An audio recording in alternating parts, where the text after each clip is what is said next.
എല്ലാ തരത്തിലും ഒരു വമ്പൻ പാർട്ടിയായിരുന്ന TMC എല്ലാ രീതിയിലും ഇപ്പോൾ തകർന്ന് തരിപ്പണമായി ഒരു തരത്തിലുമുള്ള ഗതിയുമില്ലാത്ത അവസ്ഥയിലോട്ട് മാറിയിരിക്കുന്നു എന്നതിൻ്റെ ഏറ്റവും വലിയ തെളിവാണ് മമതാ ബാനർജി വീണ്ടും കോൺഗ്രസിലേക്ക് പോകാൻ പോകുന്ന തരത്തിലോട്ട് കാര്യങ്ങൾ മാറുന്നത്. അതായത് ഇപ്പോൾ സോണിയാഗാന്ധി തന്നെ മമതയെ ക്ഷണിച്ചിരിക്കുകയാണ് കോൺഗ്രസിൽ ചേരാനായിട്ട് തന്നെ.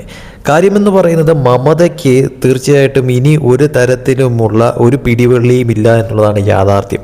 ഒന്നുകിൽ കോൺഗ്രസിലേക്ക് പോകണം, അല്ലെങ്കിൽ BJPയിലേക്ക് വരണം. ഇതിൻ്റെ നടുക്ക് നിന്നുകൊണ്ട് ഇനി ഒറ്റയ്ക്ക് നിൽക്കാനായിട്ട് മമതയ്ക്കോ മമതയുടെ TMCക്കോ കഴിയില്ല. കാരണം മമതയുടെ TMC എല്ലാ രീതിയിലും പിളർന്നു കഴിഞ്ഞു. അതായത് അതിലുള്ള നിലവിലുള്ള MP-മാർ MLA-മാർ കൗൺസിലർമാർ എല്ലാവരും മറുകണ്ഠം ചാടുന്ന തരത്തിലോട്ട് കാര്യങ്ങൾ മാറിക്കഴിഞ്ഞിരിക്കുന്നു. നിലവിൽ മമതയോടൊപ്പം നിൽക്കുന്നവർ പോലും ഇപ്പോൾ BJP പക്ഷത്തേക്ക് ചായുന്ന തരത്തിലോട്ട് കാര്യങ്ങൾ മാറുമെന്നുള്ള 100% വ്യക്തമാണ്. എന്നാൽ ഇപ്പോൾ ഇതാ ഒരു പാർട്ടി അടപടലം പെട്ടിരിക്കുന്ന ഒരു അവസ്ഥയിലോട്ട് മാറിയെന്ന് മാത്രമല്ല, ഗതി പിടിക്കാത്ത രീതിയിലോട്ട് കാര്യങ്ങൾ മാറിയെന്ന് മാത്രമല്ല, ഇപ്പോൾ ഇതാ ആ പാർട്ടിക്ക് നിലനിൽപ്പ് വേണമെങ്കിൽ ഏതെങ്കിലും ദേശീയ പാർട്ടിയോടൊപ്പം ചേരേണ്ട ഒരവസ്ഥ കൂടി ഉണ്ടായിരിക്കുന്നു. ഇപ്പോൾ മമത കോൺഗ്രസിലേക്ക് പോകുന്ന തരത്തിലോട്ട് കാര്യങ്ങൾ മാറുന്നതായിട്ടുള്ള വാർത്തകൾ പുറത്തു വരുന്നു. അതായത് മമതയ്ക്ക് സോണിയാഗാന്ധി ഇപ്പോൾ വലിയ തോതിലുള്ള സ്ഥാനമാനങ്ങളാണ് ഇപ്പോൾ ഓഫർ ചെയ്തിരിക്കുന്നതെന്ന് പറയുന്നത്.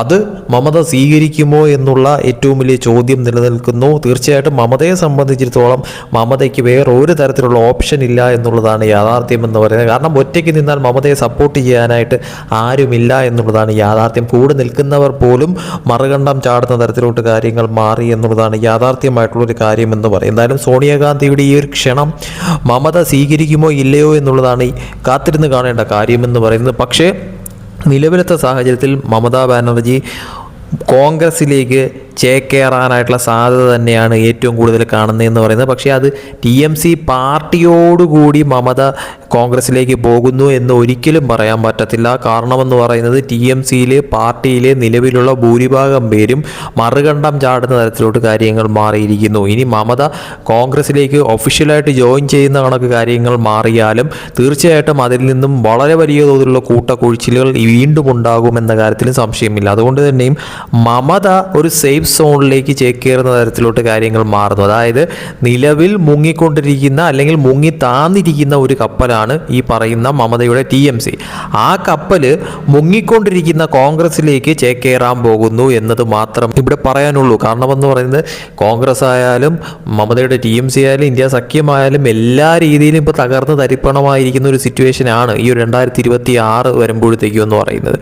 അതുകൊണ്ട് തന്നെയും ഇപ്പോൾ മുങ്ങി താന്ന കപ്പലിനെ പിടിച്ചുയർത്താനായിട്ട് മുങ്ങിക്കൊണ്ടിരിക്കുന്ന ഒരു കപ്പൽ ശ്രമിക്കുന്നു എന്ന് മാത്രമേ ഇപ്പോൾ പറയാനുള്ളൂ. എന്ത് തന്നെ ആയാലും ഇതൊക്കെ ശരിക്കും പറഞ്ഞാൽ BJP മറുവശത്തിരുന്നു കൊണ്ട് ഒരു വലിയ തോതിലുള്ള ഒരു പൊട്ടിച്ചിരി നടത്തുന്ന തരത്തിലോട്ടാണ് കാര്യങ്ങളെന്ന് പറയുന്നത്. കാരണം വലിയൊരു തമാശയാണ് ഇപ്പോൾ പ്രതിപക്ഷത്ത് സംഭവിച്ചുകൊണ്ടിരിക്കുന്ന കാര്യങ്ങളെന്ന് പറയുന്നത്. കാരണം ഇപ്പോൾ BJP നോക്കി നിന്നാൽ മതി ഈ പറയുന്ന ബാക്കിയുള്ള പാർട്ടികൾ, അതായത് മമത എന്ന് പറയുന്ന വൻമരം വീണു, അതോടൊപ്പം തന്നെ DMK എല്ലാ രീതിയിലും തകർന്ന തരിപ്പണമായി.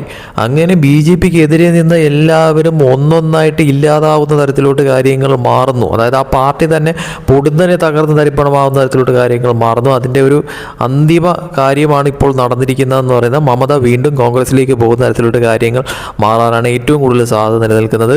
സോണിയാഗാന്ധി തന്നെ ഇപ്പോൾ ക്ഷണിക്കുന്ന തരത്തിലോട്ട് കാര്യങ്ങൾ മാറിയിരിക്കുന്നു. ഇത് BJPയെ സംബന്ധിച്ചിടത്തോളം കുറച്ചുകൂടെ കാര്യങ്ങൾ എളുപ്പമാവുന്ന തരത്തിലോട്ട് കാര്യങ്ങൾ മാറിയിരിക്കുകയാണ്. ഇനി വലിയ തോതിലുള്ള ഒരു കൂട്ടക്കൊഴിച്ചിലാണ് TMCയിൽ നിന്നും ഇപ്പോൾ വരെയും ഉണ്ടായിരിക്കുന്നതിൻ്റെയും ഡബിൾ എഫക്റ്റിൽ ഉണ്ടാവാൻ പോകുന്നത് എന്നുള്ളത് മനസ്സിലാക്കാൻ സാധിക്കുന്ന ഒരു കാര്യം തന്നെയാണ്.